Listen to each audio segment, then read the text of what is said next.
ఈయన ఏం చెప్తానంటే ఈ మూసి దానికి మాకేం సంబంధం లేదు అనేది రంగనాథ్ ప్రకటించాడు.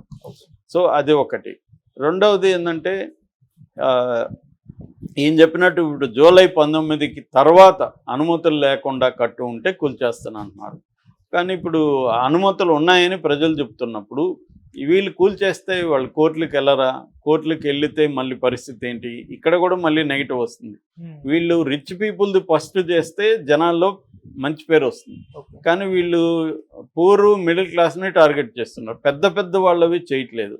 ఇప్పుడు ఈయన చెప్పినట్టు అయితే కట్ ఆఫ్ డేట్ లేకుండా కమర్షియల్ కాంప్లెక్స్లు కావచ్చు, కాలేజీలు కావచ్చు, ఇంకోటి కావచ్చు, అంటే డబ్బులు సంపాదించి పెట్టే ఆస్తులన్నీ కూడా ఆక్యుపై చేసి కట్టుకున్నవి విపరీతంగా ఉన్నాయి ఎక్కడ చూసినా. వాటి జోలికి వీళ్ళు వెళ్తారా లేదా అనేది తేలట్లేదు. ఈయన చెప్పింది అయితే వెళ్తామంటున్నాడు. ఆచరణలో అలా గతంలో కూడా ఈయన ఇట్లాగే మాట్లాడాడు రంగనాథ్. ఆచరణలో అలాగా లేదు. ఆచరణలో అలా లేనప్పుడు పేద మిడిల్ క్లాస్ ప్రజల ఆస్తుల ధ్వంసం కానీ వీళ్ళు చేస్తే తీవ్రమైన వ్యతిరేకత వస్తుంది. ముందేంటంటే పెద్ద పెద్ద ఆక్యుపేషన్స్ ఒక అజెండా కానీ ఒక లిస్ట్ కానీ వీళ్ళు అనౌన్స్ చేయట్లేదు. అంటే ఒక మెథడు మేము ఏదేది ముందు కూలగొట్టదలుచుకున్నాం ఒక లిస్టు అనౌన్స్ చేయడం అవి చేయట్లేదు. దీది ప్రధానంగా విమర్శ వస్తుంది. దీని మీద ఆయన ఏమీ మాట్లాడలేదు.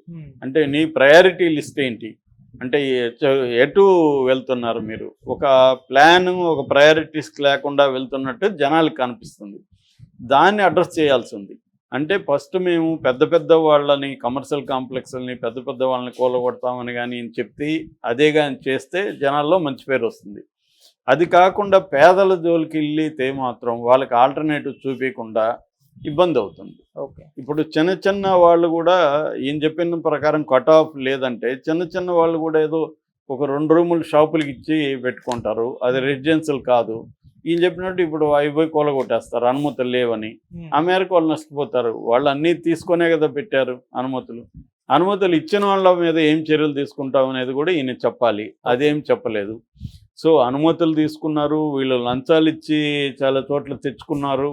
ఇవన్నీ ఇప్పుడు కూలగొట్టేస్తే అర్ధాంతరంగా చాలామంది ఏంటంటే వాళ్ళ మొత్తం జీవితంలో డబ్బులు సంపాదించి ఇంకా కూడా అప్పులు చేసి ఇంకా ఫర్దర్గా కూడా వాళ్ళ లైఫ్స్ దానికి తాకట్టు పెట్టుకొని లోన్స్ తీసుకొని కట్టుకొని ఉంటారు.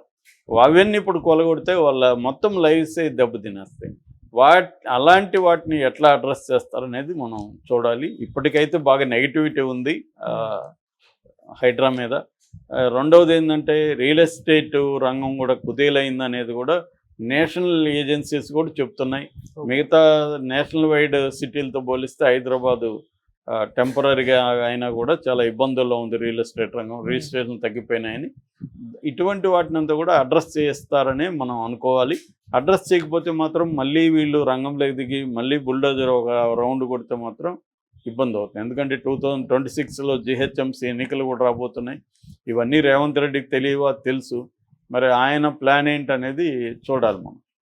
ఎందుకంటే తనకు వ్యతిరేకత వస్తే ఇబ్బందే కదా. ముఖ్యంగా హైదరాబాద్ చుట్టుపక్కల కాంగ్రెస్కి బలం లేదు. అది బలం పెంచుకోవడానికి హైడ్రాను కూడా రంగంలో దించాడనేది కూడా ఒక ఇది ఉంది, విశ్లేషణ ఉంది. మరి అది వదిలేసి మళ్ళీ ఇంకా ఎక్కువ నెగిటివిటీని రేవంత్ రెడ్డి ప్రభుత్వం చేస్తుందా? నిజంగానే ఈ హైడ్రా రిచ్ పీపుల్ జోలికి వెళ్లకుండా పేద పీపుల్ జోలికి మాత్రమే వెళ్తుందా? ఇవన్నీ చూడాల్సి ఉంది ఏం జరుగుతుంది. Okay sir, thank you so much. ఇప్పుడు మళ్ళీ న్యూ ఇయర్ సందర్భంగా నెక్స్ట్ ఇయర్ మొత్తం కూడా హైడ్రా రాబోతుంది, కూల్చివేతలు స్టార్ట్ అంటూ వార్తలు వినిపిస్తున్నాయి. అందుకు సంబంధించి రంగనాథ్ గారు కూడా ప్రెస్ మీట్ పెట్టారంట కదా, మరి హైడ్రా రంగనాథ్ గారు ఏం చెప్తున్నారు? ఎటువంటి భవనాలు ఇప్పుడు ఈసారి కూల్చబోతున్నారు సార్? హైడ్రా మళ్ళీ హైడ్రా బుల్డోజర్లు మళ్ళీ కూల్చబోతున్నాయి అనేది అనౌన్స్ చేశాడు నిన్న రంగనాథ్. కొత్త సంవత్సరంలో మేము మళ్ళీ రంగంలోకి వస్తాం. కొంత గ్యాప్ వచ్చింది, మళ్ళీ మేము వస్తున్నాం. యాక్చువల్గా స్పెషల్ పోలీస్ స్టేషన్ కూడా వస్తుంది మాకు అని ఆయన కొన్ని విషయాలు నిన్న మీడియాతో పంచుకున్నాడు. ఇప్పటి వరకు దాదాపు 200 ఎకరాలని స్వాధీనం చేసుకున్నాం అని చెప్తున్నాడు. అంటే అక్రమ కట్టడాలు కావచ్చు, FTL అంటే full tank level and buffer అంటే ఏమో చెరువు నీళ్లు ఫుల్గా నిండినప్పుడు వచ్చే ఎంతవరకు చెరువులో నీళ్లు ఉంటాయి దాన్ని ఫుల్ ట్యాంక్ FTL అంటారు. ఓకే. బఫర్ ఏమంటే కొంత గ్యాప్ ఇచ్చి, అంటే ఏదన్నా భయంకరంగా చెరువు వాటర్ పడి ఇదైనప్పుడు కొంత బఫర్ జోన్ కూడా పెట్టుకుంటారు. ఆ బఫర్ జోన్లో కూడా కట్టకూడదు, బఫర్ జోన్కి దాటి ఉండాలి. కాబట్టి అలాగా 200 ఎకరాలు మేము ఇప్పటివరకు క్లీన్ చేసాము. మొత్తం 8 పార్కుల్ని ఆక్యుపై చేసుకున్నాము. అట్లాగే 12 చెరువులు, 4 ప్రభుత్వ స్థలాలు ఈ మొత్తం చేసుకున్నాము అనేది ఆయన నిన్న ప్రకటించాడు. ఆయన ఏం చెప్తున్నా అంటే మేము మళ్ళీ రంగంలోకి దిగుతున్నాం. సో మేము ఆల్రెడీ కలెక్ట్ చేస్తున్నాం. చాలా హై రెజల్యూషన్ ఇమేజెస్ని, శాటిలైట్ ఇమేజెస్ని మేము కలెక్ట్ చేసాం. దాన్ని బట్టి ఎక్కడెక్కడ ఆక్యుపై చేసుకున్నారు దాదాపు 1000 చెరువులకు పైన చిన్న పెద్దవి ఐడెంటిఫై చేశాము. అట్లాగే మాకు ఇప్పటి వరకు 5800 ఫిర్యాదులు వచ్చాయి ప్రజల నుంచి. వీటిలో కొన్ని ఎక్కడికక్కడ అసోసియేషన్స్ పంపించిన ఫిర్యాదులకు ఫస్ట్ ఇంపార్టెన్స్ ఇస్తున్నాము. అంటే ప్రజలు కూడా పెద్ద ఎత్తున రెస్పాన్స్ వచ్చింది. ఇక్కడ ఆక్యుపై చేసుకున్నారు, ఇక్కడ నాలా ఆక్యుపై చేసుకున్నారు, ఇక్కడ చెరువు ఆక్యుపై చేసుకున్నారు, ఇక్కడ పార్క్ ఆక్యుపై చేసుకున్నారని మాకు కంప్లైంట్లు వచ్చాయి. వాటన్నిటికీ మేము ఒక రోడ్ మ్యాప్ తయారు చేస్తున్నాము. దాన్ని బట్టి మేము ఏం చేస్తున్నాము అంటే 2 రకాలుగా ఆయన చెప్పాడు. ఒకటి జూలై 19 తర్వాత అనుమతులు లేకుండా నిర్మించిన రెసిడెన్షియల్ భవనాల్ని కూలగొడతాం. అవి ఏవైనా సరే జూలై 19 తర్వాత జూలై 19కు ముందు ఉన్నవి రెసిడెన్షియల్ వాటికి వెళ్ళం. 19 తర్వాత రెసిడెన్షియల్ భవనాలని కానీ ఇండ్లని కానీ కూలగొట్టేస్తాం అనుమతులు లేకుండా ఉన్న వాటిని అనేది ఆయన నెంబర్ 1. నెంబర్ 2, రెసిడెన్షియల్ కాని భవనాలు ఉన్నాయి, కమర్షియల్ కాంప్లెక్స్లు ఇవన్నీ ఉంటాయి కదా, అవి డెడ్ లైన్ లేదు వాటికి. అంటే జూలై 19 అనేది లేదు, వాటికి కట్ ఆఫ్ డేట్ అనేది లేదు. కట్ ఆఫ్ ఎప్పుడు నుంచి ఉన్నా కూడా వాటిని కూలగొట్టేస్తాం అనేది రెండవది ఆయన చెప్తున్నాడు.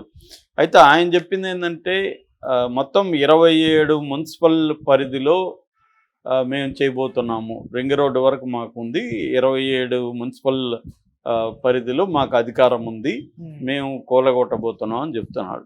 అయితే ఇంకొకటి కూడా ఆయన చెప్తుంది ఏంటంటే ఆటోమేటిక్ వెదర్ స్టేషన్స్ని కూడా నియమించబోతున్నాం. దానివల్ల ఏమవుతుందంటే ఎక్కడ వర్షపాతం ఎంత పడబోతుంది అనేది పడకముందే తెలుస్తుంది. దాన్ని బట్టి అక్కడ మెయింటెనెన్స్ ఎలా చేయాలి, నీటి నిర్వహణ ఎట్లా చేయాలి, ముంపు ఇబ్బందులు వస్తే ఏం చేయాలనేది విపత్తు నిర్వహణ దానికి మేము రెడీగా ఉంటాం. అట్లాగే డాప్లర్ వెదర్ రాడార్ని కూడా ఏర్పాటు చేయబోతున్నాం అనేది. అంటే ఇవన్నీ మేము ప్రిపేర్ అవుతున్నాం. మేము గ్యాప్ ఇచ్చినామంటే అర్థం మేము సైలెంట్ అయిపోయినట్టు కాదు. మాకు GHMC చట్టం అన్ని రకాల అధికారాలు ఇచ్చింది. స్పెషల్ పోలీస్ స్టేషన్ కూడా మాకే ఉండబోతుంది. అట్లాగే ఎవ్రీ మండే మేము ప్రజావాణి నిర్వహించి ప్రజల కంప్లైంట్ తీసుకుంటామని చెప్పారు. సో ఓవరాల్గా చూసినప్పుడు ఆయన ఇంకొక ఆరోపణ కూడా ఏం చేస్తాడంటే చెరువులు, పార్కులు, గవర్నమెంట్ ప్లేసెస్ని ఆక్యుపై చేయడం వెనక ఒక మాఫియా ఉందని కూడా ఆయన చెప్తున్నాడు. ఓవరాల్గా ఆయన చెప్పిన దాంట్లో చాలా మంచి విషయాలు ఏంటంటే 12 చెరువులు, 8 పార్కులు, 4 ప్రభుత్వ స్థలాలని విముక్తి చేయడం అనేది మంచిదే, అందులో ఏం లేదు.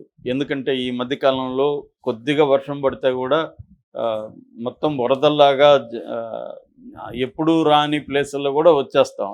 నేను కూడా ప్రత్యక్షంగా చూశాను 2-3 సార్లు ఈ మధ్యకాలంలో చూసి. పెద్ద వర్షం పడకపోయినా కూడా ఎక్కడికంటే అక్కడ నిలిచిపోతున్నాయి నీళ్ళు.